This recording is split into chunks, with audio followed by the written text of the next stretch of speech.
For centuries, men have searched for the single key that would unlock the doors to fortune, influence, peace of mind, and personal greatness.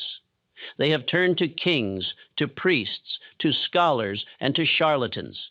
They have climbed mountains, consulted sages, read 1,000 books, and spent lifetimes in labor, only to find themselves at the end of their journey tired, uncertain, and still enslaved by the same fears, doubts, and chains that held them at the beginning.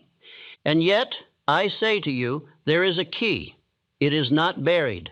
It is not hidden in mystery. It has been in plain sight, waiting only for the man who has eyes to see and ears to hear. That key is found in the 16 laws of success. When you grasp them, you will no longer stumble as a blind man in a strange land. You will walk as one who holds the title deed to life itself. You will command money because you will understand money is only an obedient servant. You will command opportunity because you will know that opportunity bows to definiteness and persistence. You will command respect because respect cannot be withheld from the man who has mastered himself.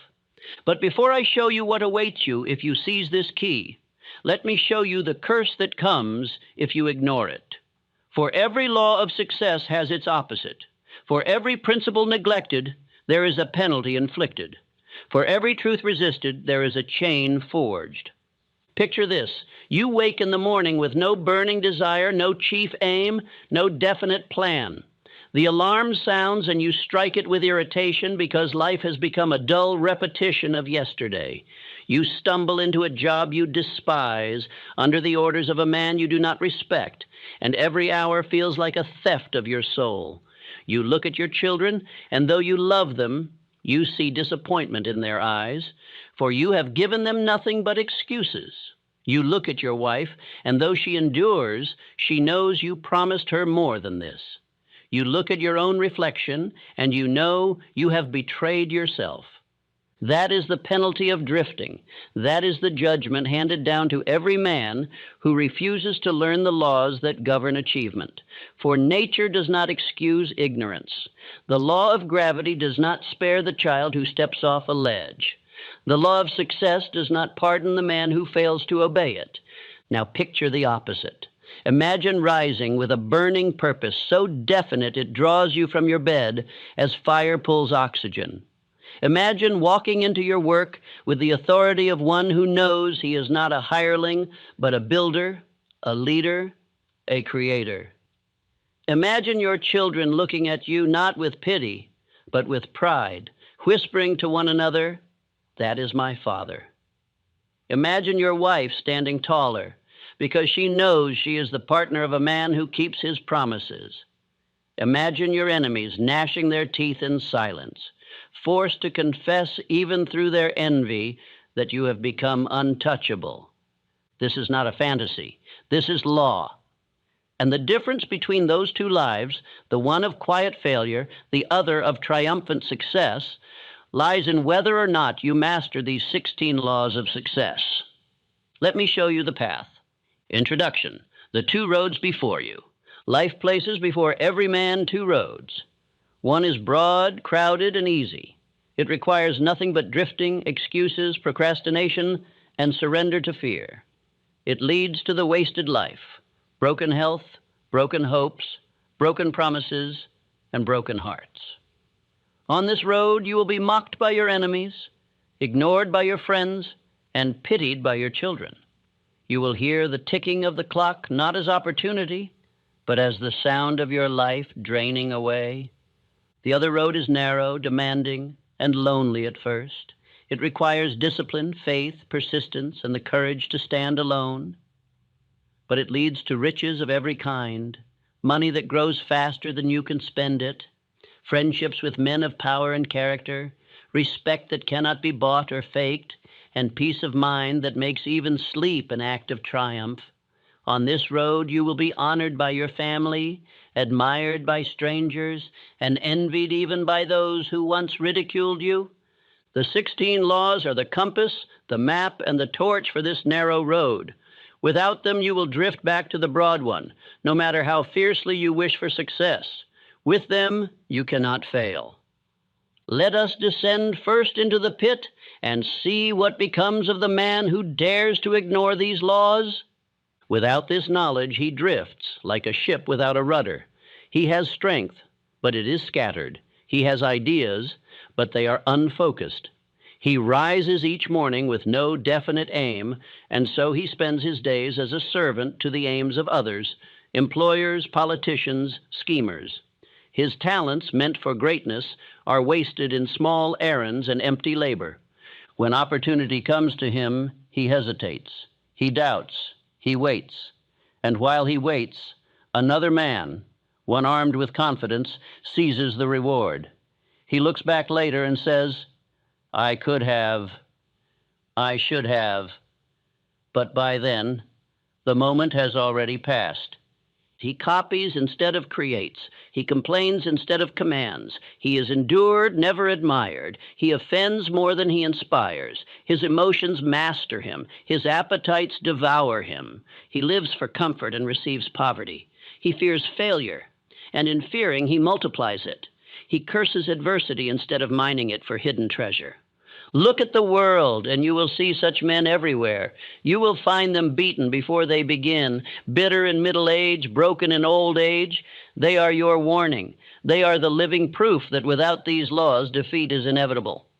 But lift your eyes higher and picture the man who learns these laws, obeys them, and makes them his very breath. He doesn't wonder what to do. He knows. His aim burns within him like a star, and every step he takes is aligned with it. He speaks and others listen because his words carry the conviction of faith. He acts and others follow because his presence radiates command. He fails, but instead of crumbling, he studies his defeat, turns it into wisdom, and rises stronger than before. Such a man does not drift. He builds. He multiplies. He carries himself as though success were already secured, and life bows to his certainty. His friends admire him, his family stands proud beside him, and even his enemies, though they may hate, cannot help but respect the strength that radiates from him. This man cannot be stopped. He is the master of himself, of others, of circumstances. He is not the toy of chance, but the maker of destiny. But hear me carefully.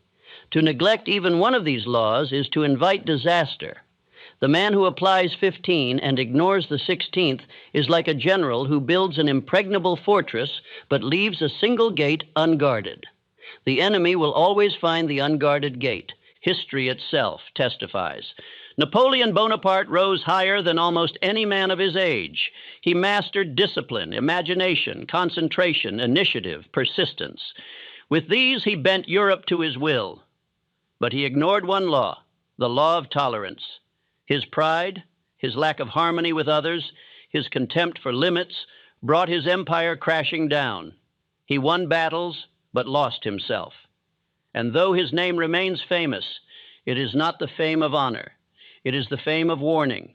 What will history say of you? Will it record that you mastered yourself in full, or that you fell because you neglected one corner of the foundation? So I place before you two visions. The first is of you 10 years from now, slouched in a chair, weary, explaining to your son why you never achieved what you promised, blaming bad luck, while deep inside you know the truth. It was cowardice, drift, and neglect. The second is of you 10 years from now, standing tall, your name spoken with respect, your family secure, your wealth multiplying, your conscience clear, and even your enemies forced into silence before your victories. The difference between these two futures lies in whether or not you seize the 16 laws of success. The choice is yours. The laws are here. They do not bend, they do not break, they do not excuse. They can make you rich in money, rich in friends, rich in power, rich in peace, or they can make you poor in all. This is the threshold. Step through and you will never be the same. So fix your attention. Listen as though your children's future were watching you, because it is. Listen as though your enemies were plotting against you, because they are. Listen as though your destiny will be decided by your obedience to these next words, because it will. Law 1. Definite chief aim. No man can hope to rise above mediocrity until he fixes his heart and mind upon a definite chief aim. Without a definite aim, life is wasted in drifting. A drifting man may possess strength, imagination, or opportunity, yet because his effort is scattered, he accomplishes nothing. 90 days of drifting become 900, and years are lost. The penalty of drifting is regret, and the remedy is definiteness. Henry Ford chose an aim that seemed ridiculous to his age, to put the common man on wheels. He was not content to tinker with automobiles for the rich. His definite aim was to create a motor car that could be produced cheaply, maintained easily, and owned by every family. Men laughed at him, investors doubted him, but Ford's definiteness never wavered. He fixed his eye upon his purpose and bent every ounce of thought and energy to it. Within a short span, his aim crystallized into the Model T and an empire. Andrew Carnegie, too, fixed upon an aim: mastery of steel. He did not wander from coal to textiles to railroads as so many did. He aimed at steel with such definiteness that all other opportunities were measured against it and discarded if they conflicted.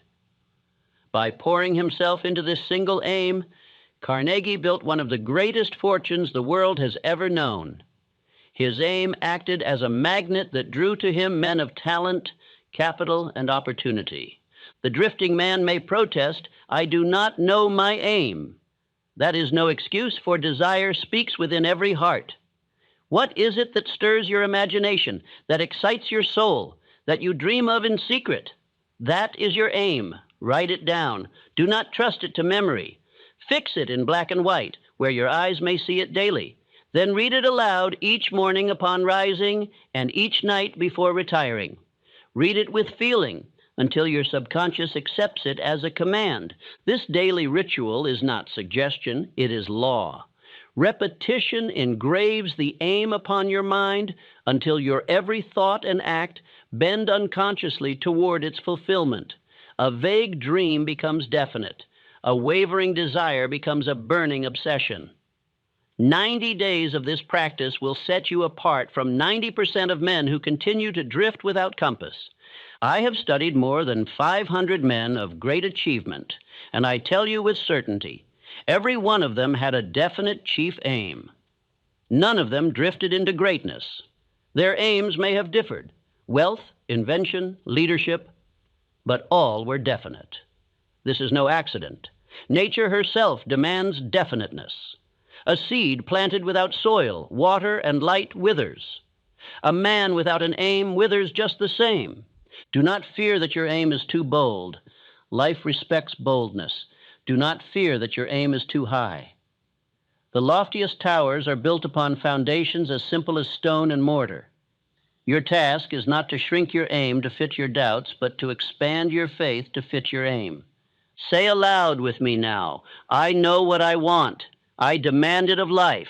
I fix my heart upon it and bend my every thought to its attainment. My aim is clear, my will is unshakable, my destiny is certain." Repeat this until it is not merely words, but identity. For when a man knows what he wants and demands it with persistence, the world has no choice but to yield. Without definiteness, you will waste 10, 20, even 30 years wandering from one pursuit to another. With definiteness, 90 days of disciplined thought and action will accomplish more than years of indecision. This is how you save decades of your life, by fixing your aim now, obeying it daily, and refusing to drift. Definiteness is the first law because all others depend upon it. Faith must have an aim to cling to. Persistence must have an aim to pursue. Discipline must have an aim to enforce. Attention must have an aim to focus. Without a definite chief aim, the other laws collapse. With it, they unite into irresistible power. Therefore choose. Write, speak, believe, act. Let no day pass without reaffirming your aim. Let no man dissuade you. Let no fear silence you. For the man with a definite aim is already halfway to victory, while the man without one is already defeated. Remember this truth: nature does not excuse ignorance. The law of success does not pardon the man who drifts, but it richly rewards the man who fixes his aim, for he has aligned himself with the principle by which all progress is made. Fix your definite chief aim today, and the next 90 days will purchase for you not only results, but identity. You will no longer be a wanderer. You will be a builder. You will no longer be a servant. You will be a master. You will no longer be a drifter. You will be a man of destiny. Law 2, self-confidence and faith. No man can rise above mediocrity until he believes that he can. Faith is the eternal elixir that gives life, power, and action to desire. Self-confidence is faith turned inward, the assurance that the man himself has the strength to achieve what he desires. Together, they are the very breath of all achievement. Without them, 90 days of effort collapse into nothing. With them, 90 days can condense decades into a season of triumph. Faith is not a timid hope. Hope waits upon chance, but faith commands life to obey. Faith is not a wish muttered in secrecy. It is a blazing certainty that seizes the mind and bends it toward fulfillment. The man who hopes says, "If it is meant to be, it will be." The man of faith says, "Because I will it and act upon it, it shall be." Hope postpones. Faith insists. Hope drifts. Faith advances. Faith must be planted through the principle of autosuggestion. The subconscious mind does not argue. It obeys what is impressed upon it with repetition and emotion. Speak to yourself each day. I believe in myself. I believe in my aim. I believe the resources of life will bend to my will. I believe I am destined for greatness. Say this aloud each morning and evening until your subconscious, like fertile soil, accepts the seed as truth. Consider John D. Rockefeller. In the early days, oil was uncertain. Wells dried up, fortunes were lost, men called it unstable. But Rockefeller believed. His faith was so absolute that he persisted where others abandoned the field. That faith turned poverty into riches, obscurity into power, uncertainty into empire. Without faith, he would have quit with the rest. With faith, he mastered oil, and through it, wealth beyond imagination. Charles M. Schwab rose from modest beginnings to preside over the greatest steel company of his age. He did so not merely through skill, but through confidence. His presence radiated assurance. Men trusted his leadership because he trusted himself.